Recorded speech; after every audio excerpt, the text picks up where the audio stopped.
What's up, OTA Nation? Justin here from Tiger Air Gunner. Today we're going to check out my new scope from Vector Optics, the Taurus 5-30x56 first focal plane. Stay tuned.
Alright, so here's some scope cam footage with the Taurus 5-30x56 from Vector Optics.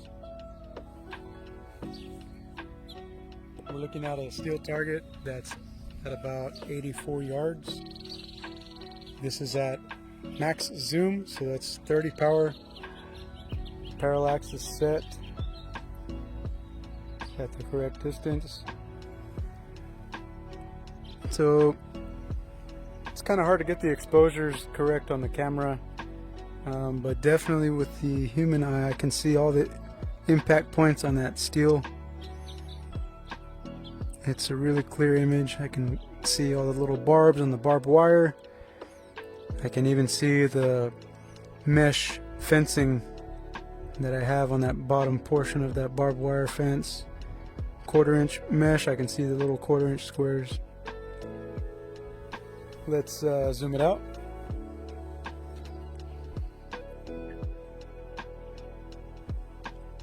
So that's 14 power.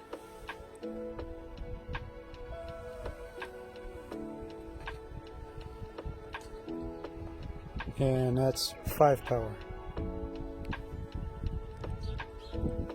Now looking at the camera, the edges are kind of fuzzy. That is not how it looks in real life. It's a clean image all the way around. No fuzziness. No graying, hazy, nothing like that. Let's look at something a little closer. By the way, that gong is probably, I think that's an 8-inch gong, just for reference.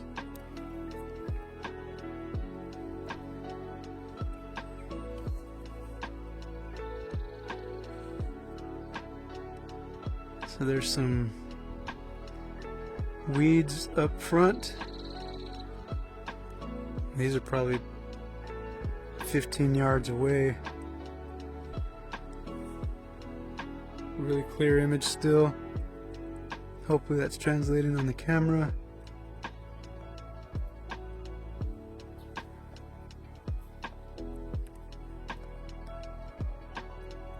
Let me try and clear up the image there. It's as clear as I can get it. Super clear. You're probably not going to be using this power of a scope to be shooting close range anyways, but if you had to, that's the image right there.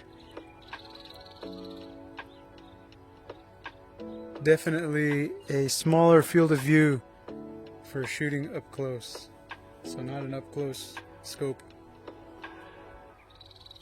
Let's take it out to about 40 yards and pick a target. You know what, those are about 50 yards right there.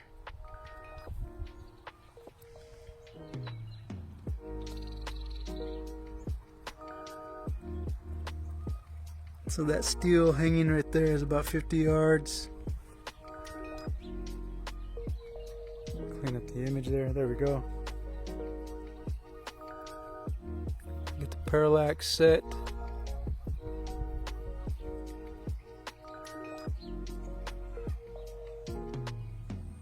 Let's zoom in there. so that's 14 power. You can see all the impact points on that target.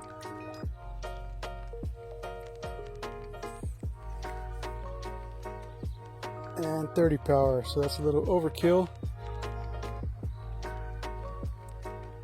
And it's fuzzy in the camera, not fuzzy with the human eye. I can count all the impact points, see the blades of grass. Pretty clear image. Alright, let's take it out to really long range. That is a scientific term, really long. Let me back out the magnification so we can find our target, and then we'll zoom in there. So we got some cows grazing out here. They're at about 800, between 800 and 900 yards. I ranged them earlier.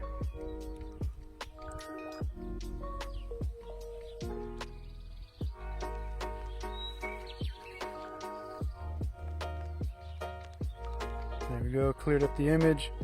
So like I said, it's 800, between 800 and 900 these cows are out there. That's at 5 power, so lowest magnification. I didn't even touch the parallax. We'll adjust it just to say we did there. I adjusted it now to infinity. And let's zoom in, see what kind of image we get. So that's 14 power. Pretty good image there, especially if you need to account for some drop. You get to see a lot of the hash marks still on the scope, depending on how much drop your projectile has. Alright, let's take it to 30. So there's 30 power.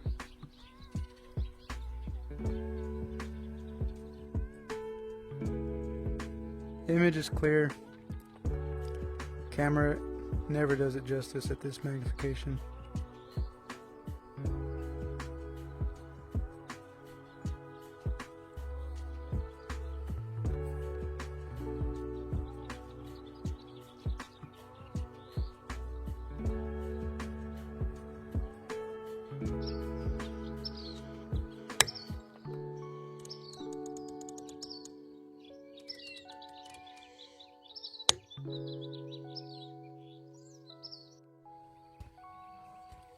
Alright, we're going to see if the aim point changes with the magnification change. Now this is a first focal plane scope, so it should not change the point of impact like a second focal plane would. But let's just put it to the test to make sure. Now the air gun that I'm using is a Barra 250Z. It is not going to stack pellets. This is at 50 yards.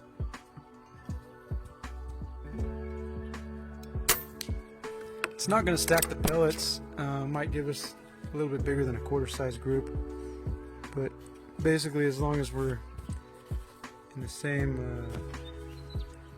general area with the magnification changes, I think that's all that really matters, what we're checking right now. By the way, this is at 30 power, full zoom, 50 yards.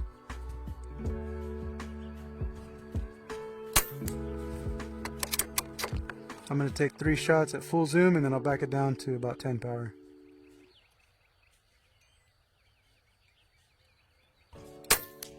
Okay, so that was 3 at full zoom, back it down to 10 power. Oh man, that's going to be hard to see.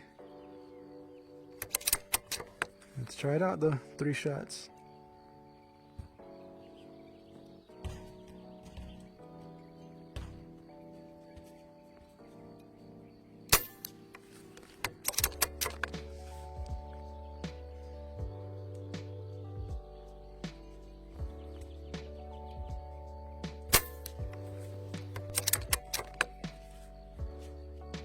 Looks like it's going in those same holes.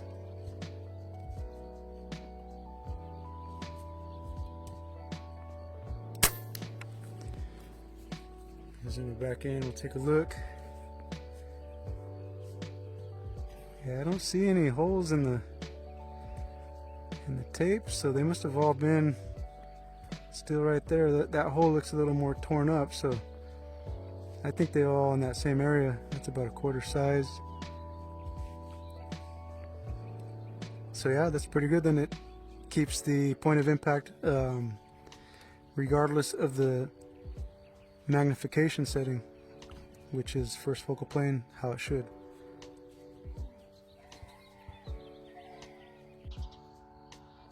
So this Taurus comes with the zero stop feature. It seems like a lot of scopes are using that feature nowadays. For some guys it might be good, but for at least my application with most all of my shooting is air guns. I just don't do a whole lot of firearms anymore. It's just hard to find places to shoot. It's a lot more convenient for me here to shoot air guns. Anyways, whatever the reason, if you shoot air guns, firearms, whatever. But this scope has a zero stop feature, and what I mean by that is, like for instance, right now it's set at about what is that, like 13, 14 clicks, mils, whatever you want to call it. And if I want to quickly adjust back down to my zero, if I turn it, let me pop it up to oh, it already is popped up. Okay, if I turn it, it'll stop on its own at zero. Boom, stopped at zero. I can't turn it anymore. I can go this way all I want, but it stops at zero. And like I said, for some guys it might work. That might be beneficial. For air gun use, it is not. So what I do on these scopes that have the zero stop is I disengage the zero stop, and I'll show you how I do that. So first I'm going to remove this cap. Let me lock it down there. So it's locked. Flathead, just this part unscrews. Then this whole cap will come off. So now, if we wanted to adjust the zero stop, because not, probably guaranteed your gun is not going to be zeroed where this is zero, so you'd have to adjust the stop point. There are little Allen grub screws on the sides. You would loosen those, adjust wherever the zero needs to be, lock it down. That'll be your new zero. That's where it would stop. Now for me, what I'm going to do is remove that ring entirely. Sorry, I had to get the really small Allen. So I'm going to remove the ring entirely. That way I can go up and down. I won't be limited by that zero stop ring.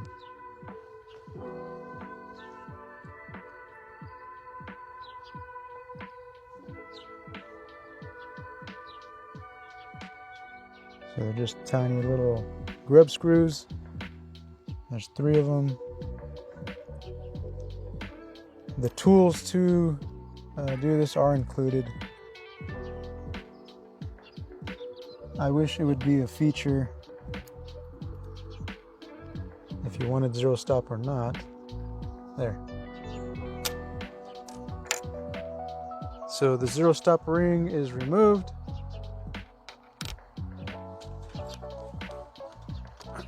Sorry. Okay. We should be able to put the cap back on.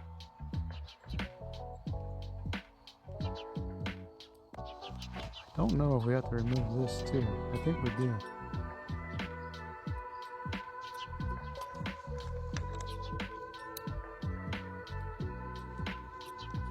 Yeah, this is a little zero stop mechanism.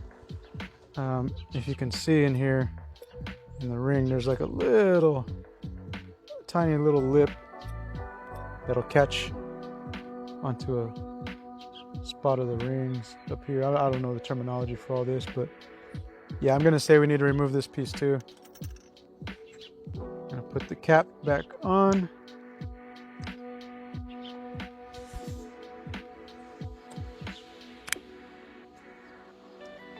There. Right there, that was lined up. I'm gonna tighten it down.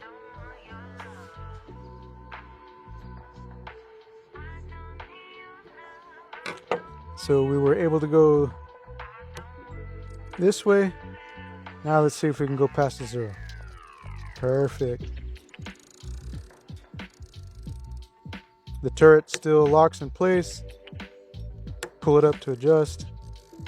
That's nice. That's how I want mine. Just wanted to show how to disengage the 0 stop if you wanted to. Excuse the background noise. My neighbor's up there on the tractor working the land. Sometimes that's what happens. You live out in the country. I'd rather have that than city sounds any day. Anyways, so we're going to do a tracking test with the Taurus 5-30x56. So I have the scope pointed at a paper target 50 yards away. On the target are 4 squares or a grid. The grids are 3.6 inches in size, and the reason why is because at 100 yards, 1 mil is equal to 3.6 inches. So at 50 yards, with 2 mils of adjustment, we should be going 3.6 inches. So in theory, I'm going to be doing 20 mils up, 20 mils over, and increments of these 20 to 40 mils, and it should follow along with the grid lines. And well, here we go. I'm going to count the clicks, not necessarily follow in the scope. So increments of 20, I'm going to count the clicks. I'm not going to watch it in here, not going to try and cheat. Let's see if it tracks as it should. So first we're going to do 20 clicks up. Let me get the scope cam going. Scope cam is recording. We are zeroed out right in the middle of the target. And here we go, 20 clicks up.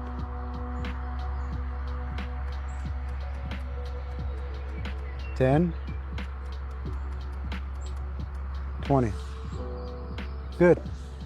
We will go 20 clicks right.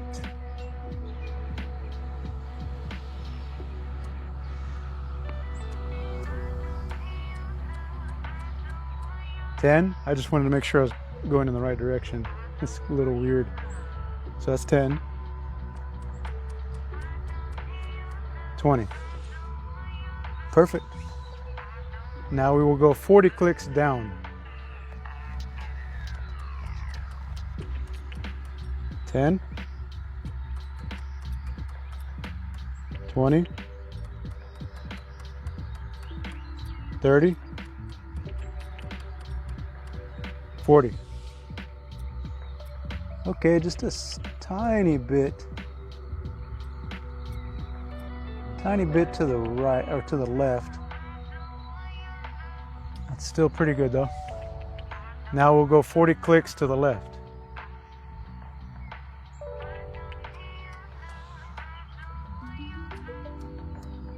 10,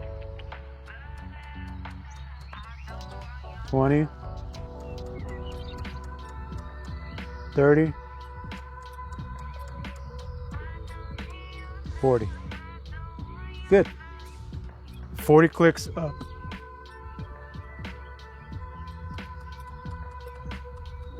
Ten, 20, 30. I was like, what comes after 20? Okay, 30, 40. Okay, and a small one more click would have got us there, but I'll take it back down to where it was. So that's 40. We'll go 20 clicks right.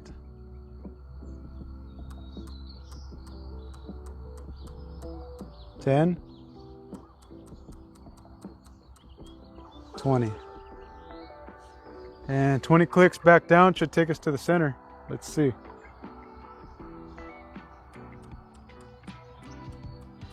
10, 20. Hey, that's close enough, man.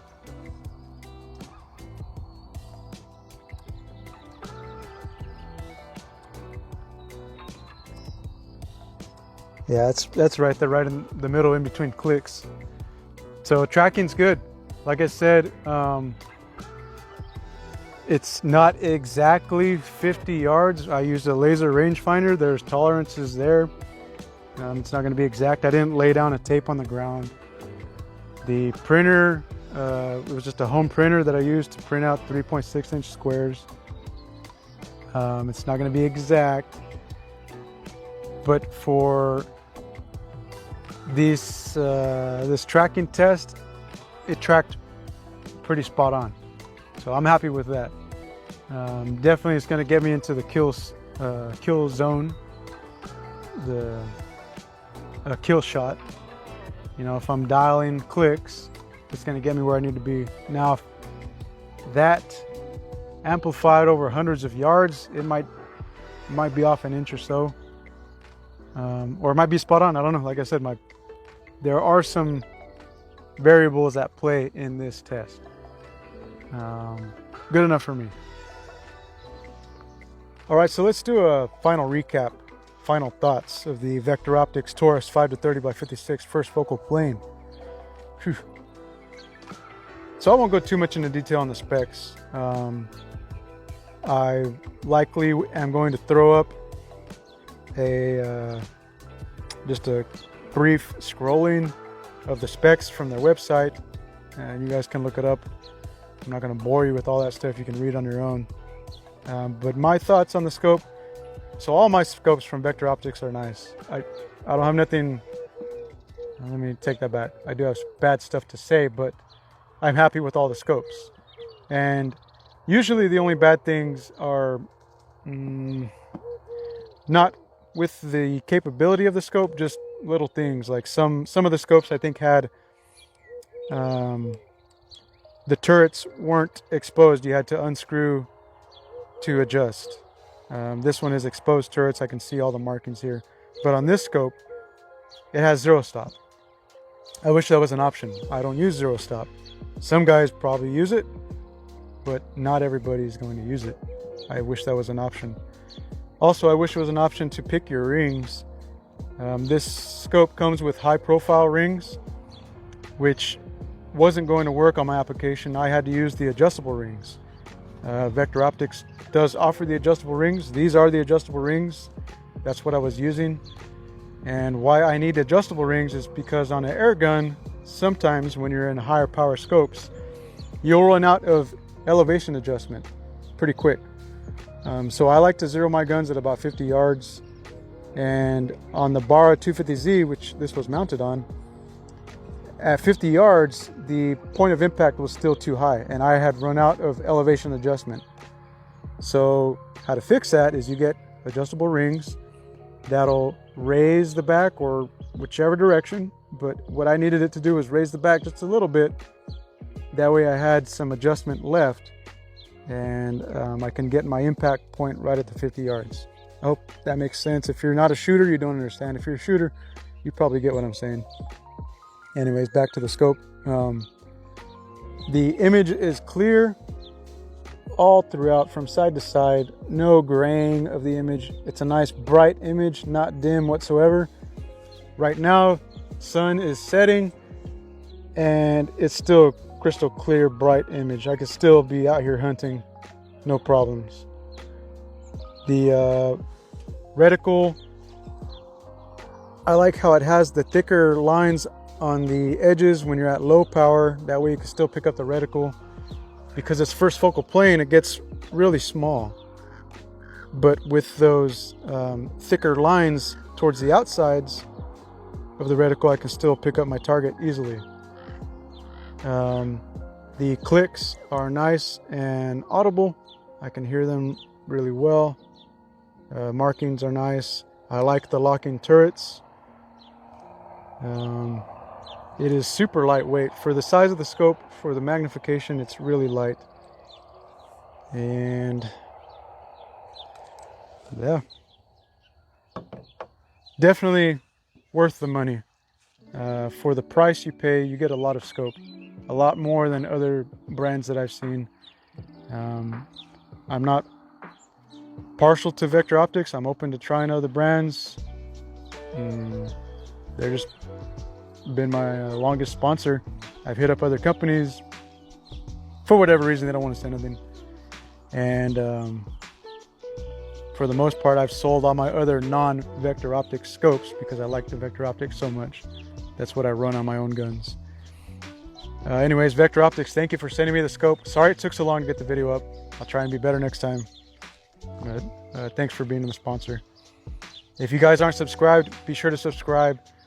We keep growing in that subscriber count. I appreciate that. Thanks for the support. Enough yapping. Justin from On Target Air Gunner. Thank you for watching. Let's shoot some more.